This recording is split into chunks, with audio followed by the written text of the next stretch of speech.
Welcome friends. मैं राजेश कुमार चंद्रा, सहायक प्राध्यापक इतिहास, government TCL PG college Janjgir. आज हम प्राचीन भारत के इतिहास में बौद्ध धर्म पर चर्चा करेंगे। बौद्ध धर्म का प्रवर्तक गौतम बुद्ध को माना जाता है। इनके बचपन का नाम सिद्धार्थ था। इनके पिता शुद्धोधन कपिलवस्तु के शाक्य गणराज्य के राजा थे। इनकी माता माया देवी कोली गणराज्य की राजकुमारी थी। माया देवी के देहांत के बाद गौतम बुद्ध का पालन उनकी सौतेली माता प्रजापति गौतमी ने किया था। गौतम बुद्ध का जन्म 563 ईस्वी पूर्व में लुम्बिनी में हुआ था। नेपाल की तराई में स्थित लुम्बिनी में निकट कपिलवस्तु के निकट इनका जन्म हुआ था। इनकी मृत्यु 483 ईस्वी पूर्व में हो गई थी। इनकी पत्नी यशोधरा थी।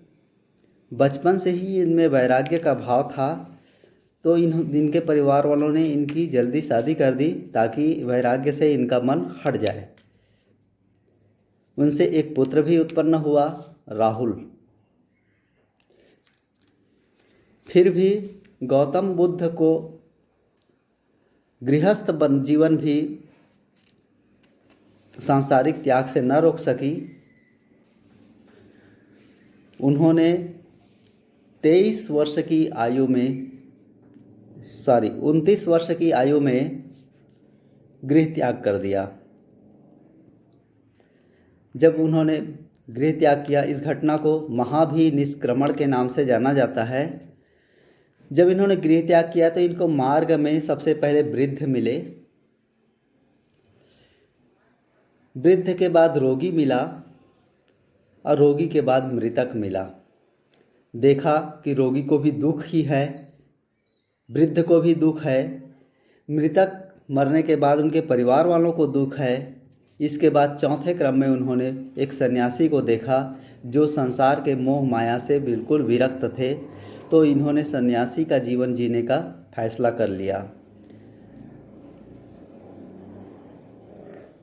रास्ते में इन्होंने सबसे पहले अलार कलाम के पास शिक्षा प्राप्त करने के लिए पहुंचा, लेकिन वहां इनके मन को शांति नहीं मिल सकी। इनकी जिज्ञासा शांत नहीं हुई। फिर ये रामपुत्र के पास गए, वहां भी इनकी जिज्ञासा शांत नहीं हुई। तब इन्होंने एकांत में स्वयं तपस्या कर आत्मज्ञान प्राप्त करने का निश्चय किया और 6 वर्ष तक इन्होंने कठोर तपस्या की। 29 वर्ष की आयु में गृह त्याग और 6 वर्ष तपस्या, यानी 35 वर्ष की आयु में इनको ज्ञान प्राप्ति हुई। बोध गया में निरंजना नदी के तट पर पीपल वृक्ष के नीचे इनको ज्ञान की प्राप्ति हुई। इन्होंने ज्ञान प्राप्ति के बाद ऋषि पत्तन सारनाथ में प्रथम उपदेश दिया। इस घटना को धर्म चक्र प्रवर्तन के नाम से जाना जाता है। यहाँ इन्होंने 5 ब्राह्मणों को सर्वप्रथम उपदेश दिया: कौंडिन्य, वाप्य, भद्रिक, महानाम, अश्वजित। बुद्ध के जीवन काल के प्रतीकों को भी हम थोड़ा सा याद रखेंगे। बुद्ध के जन्म का प्रतीक है कमल या हाथी, दोनों प्रतीक इस पर उपयोग होता है। गर्भ धारण करते हैं तो हाथी और जन्म होते हैं तो कमल। गृह त्याग का प्रतीक घोड़ा, ज्ञान प्राप्ति का प्रतीक पीपल वृक्ष के नीचे ज्ञान प्राप्ति हुई थी। यौवन का प्रतीक सांड, निर्वाण का प्रतीक पद चिन्ह और महापरिनिर्वाण का प्रतीक स्तूप। ये बुद्ध के जीवन के प्रतीक चिन्ह हैं, इन्हें याद रखना है।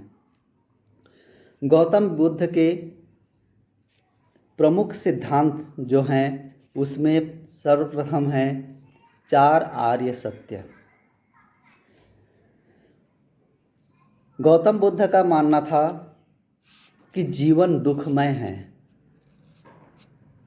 पूरी संसार में दुख ही दुख है और यही सत्य है। तो इसके लिए उन्होंने 4 आर्य सत्य दिए। पहला है दुख, अर्थात जीवन में दुख है। दूसरा दुख समुदाय, अर्थात उस दुख का कारण है हमारी इच्छा, हमारी लालसा, हमारा मोह आदि हमारे इस दुख के कारण है।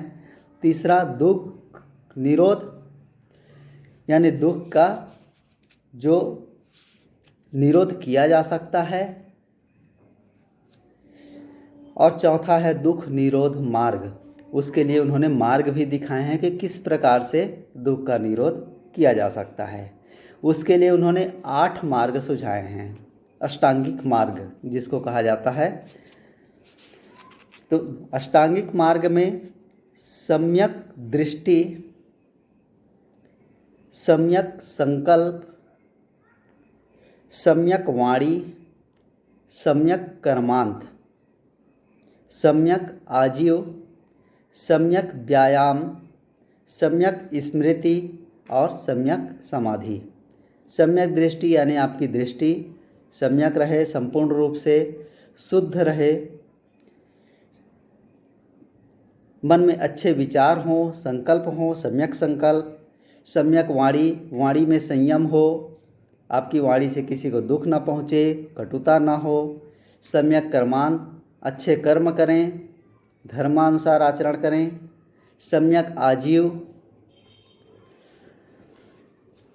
जीवन जीने के जो साधन हैं, आपके जीवन जीने का जो उपाय है वह धर्मसम्मत हो।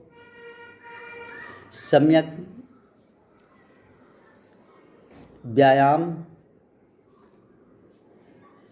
यानी आपके जो व्यायाम, यहाँ पे योग वगैरह नहीं है, आपके जीवन में ऐसे कर्म करें जो आपको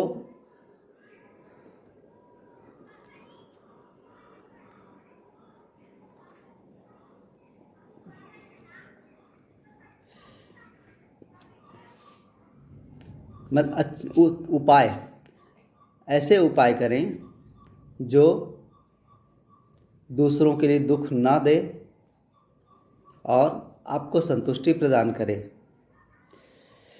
सम्यक स्मृति, अच्छी बातों को याद रखें, विचार करें मन में। और सम्यक समाधि, और अंत में पूर्ण रूप से समाधि हो जाए। बौद्ध धर्म के इस अष्टांगिक मार्ग पर चलने के लिए बौद्ध धर्म में 10 सील बताए गए हैं। इस सील का पालन करने पर ही हम इस अष्टांगिक मार्ग पर चल सकते हैं। तो इसमें से 5 सील हमने जैन धर्म में पढ़े हैं, पंच महाव्रत में। वही 5 सील हैं: अहिंसा, सत्य, अस्तेय, अपरिग्रह, ब्रह्मचर्य। यह अस्तेय शब्द का अर्थ है चोरी ना करना, यानी मन में विचार भी करना, किसी भी चीज़ को लालसा करना, किसी की चीज़ को देखकर मन में लालायित होना भी एक चोरी माना गया है। तो ये अस्तेय। अपरिग्रह शब्द का यानी किसी भी वस्तु का संचय नहीं करना, जितनी ज़रूरत हो उतना ही रखना, और भविष्य में हमको और ये पड़ जाएगा, वो पड़ जाएगा, इतना धन इकट्ठा कर ले, इस प्रकार से संचय ना करना। तो ये हमने देखा कि 5 जो सील हैं इनके जैन धर्म के 5 महाव्रत से लिए गए हैं। 6वां है नृत्य गान का त्याग।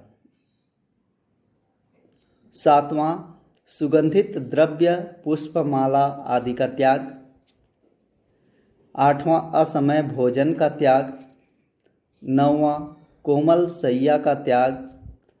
10वां कामिनी कंचन का त्याग। तो ये 10 सील हैं। हम इस 10 सील का पालन करके अष्टांगिक मार्ग पर चल सकते हैं और अब हमारी दुख की पूरी तरह से निवृत्ति हो जाती है और हमें जीवन में ही निर्वाण प्राप्त हो जाता है। जैन धर्म के समान बौद्ध धर्म में भी त्रिरत्न सिद्धांत हैं, लेकिन इनके त्रिरत्न अलग हैं। बुद्ध धर्म के 3 रत्न हैं। पहला है बुद्ध, स्वयं भगवान बुद्ध, दूसरा है संघ और तीसरा है धम्म, इनका दर्शन। बौद्ध धर्म की विशेषताओं में हम देखते हैं 4 आर्य सत्य मिले,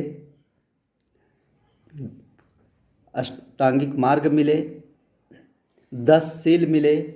इसके अलावा बौद्ध धर्म में कर्मवाद पर बल दिया गया।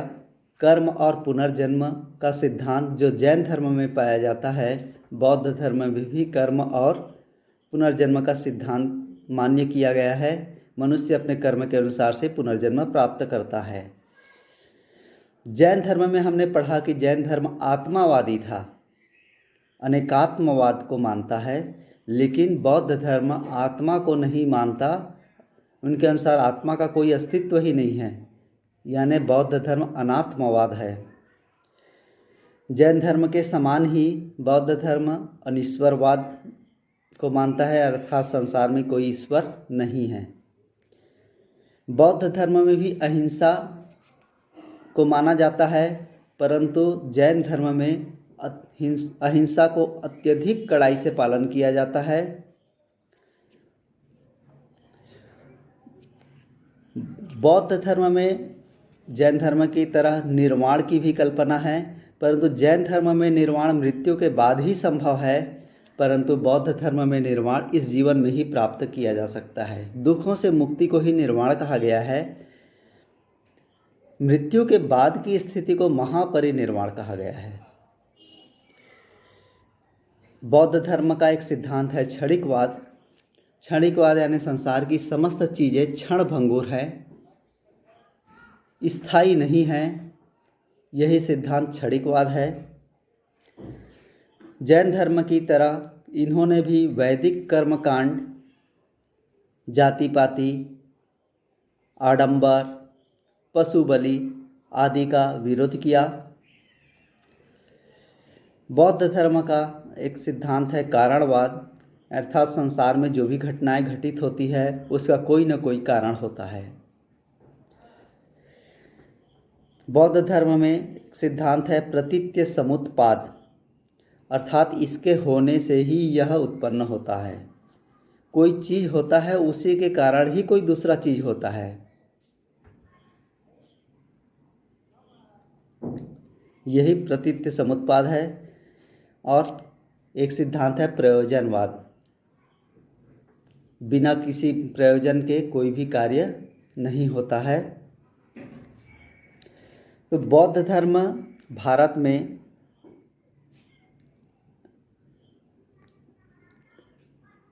जैन धर्म के बाद आया, परंतु महावीर स्वामी और गौतम बुद्ध दोनों लगभग एक समय पर आए। महावीर स्वामी 540 ईस्वी पूर्व में और गौतम बुद्ध 563 ईस्वी पूर्व में, यानी महावीर स्वामी से 23 वर्ष पहले गौतम बुद्ध जी आ गए थे। तो दोनों के सिद्धांतों का प्रचार पूरे देश में समानांतर रूप से चलने लगा। तो दोनों में हम पाते हैं कि जैन धर्म की अपेक्षा बौद्ध धर्म अधिक लोकप्रिय हुआ। तो बौद्ध धर्म क्यों अधिक लोकप्रिय हुआ, इसकी सफलता के क्या कारण थे, इनको जानना हमको जरूरी है। एक तो बुद्ध का व्यक्तित्व था, स्वयं बुद्ध का आकर्षक व्यक्तित्व इसमें प्रभावशील था।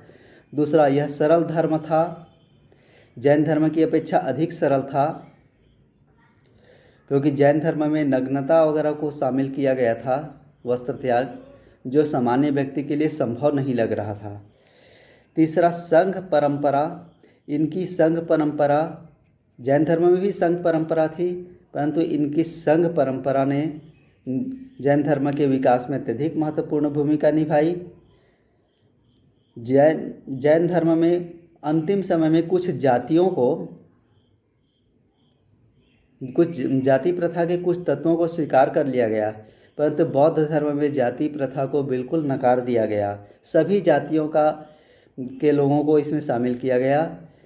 इसलिए सभी जातियों का सहयोग मिला और बौद्ध धर्म अधिक लोकप्रिय हुआ। बौद्ध धर्म को अनेक राजाओं का आश्रय प्राप्त हुआ। बिंबिसार, अजातशत्रु, प्रसेनजीत आदि बहुत सारे राजाओं का राजकीय प्रश्रय प्राप्त हुआ और राज्य की ओर से प्रचार प्रसार के प्रयास भी किए गए।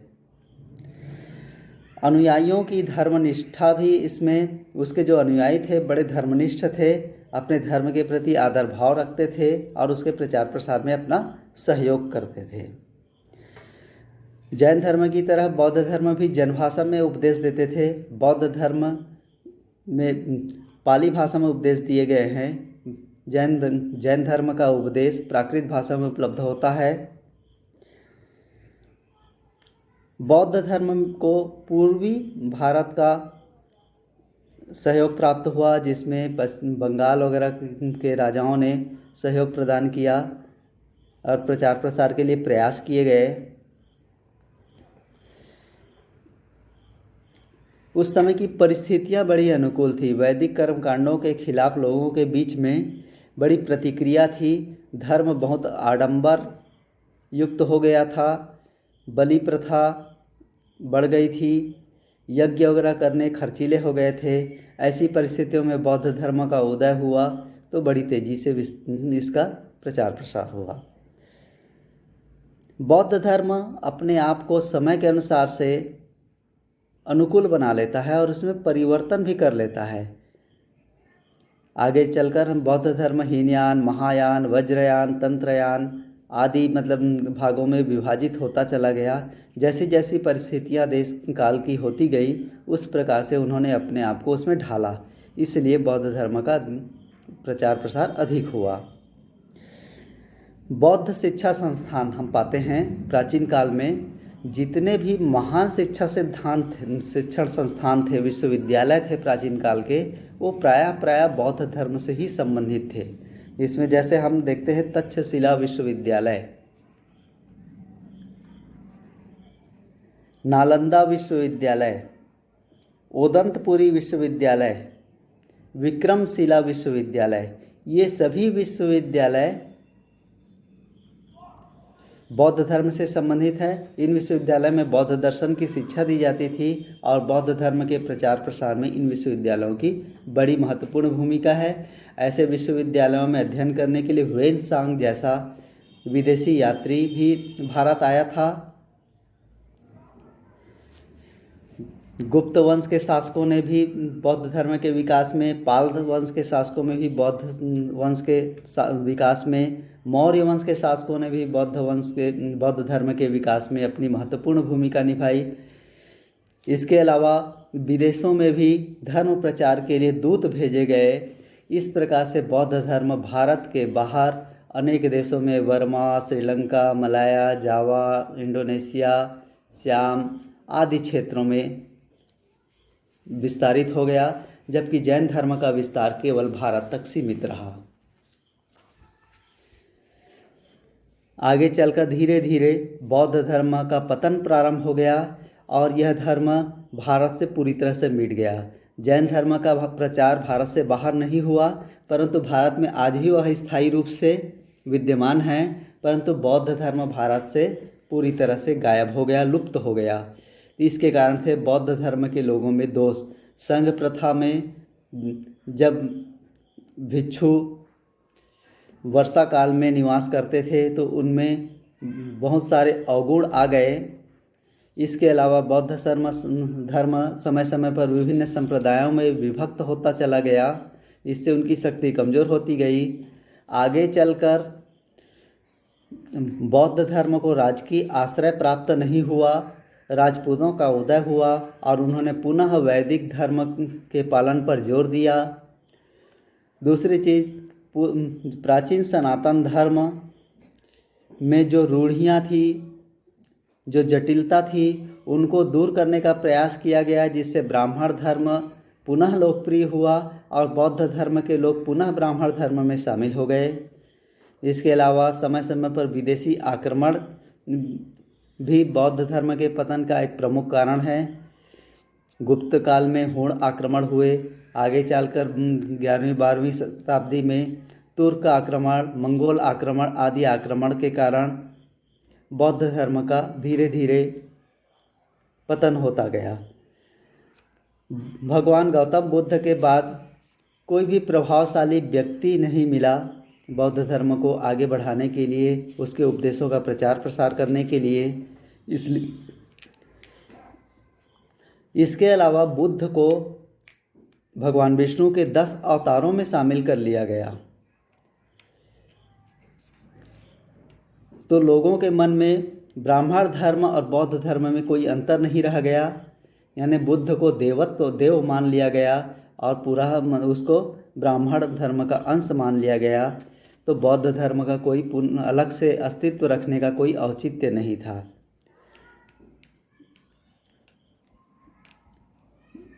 तो ये सब कारण थे बौद्ध धर्म के पतन के।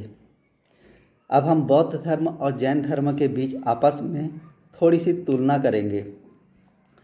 तुलना में हम पहले समानताएं देखते हैं कि दोनों धर्म में कौन कौन सी बातें समान थी। पहला था, दोनों धर्म वैदिक कर्मकांड, जाति प्रथा, आडंबर आदि का विरोध करते थे। दोनों जनवादी धर्म थे। दोनों लोक भाषा में प्रचार प्रसार करते थे। दोनों अनीश्वरवादी थे। दोनों सुधारवादी थे।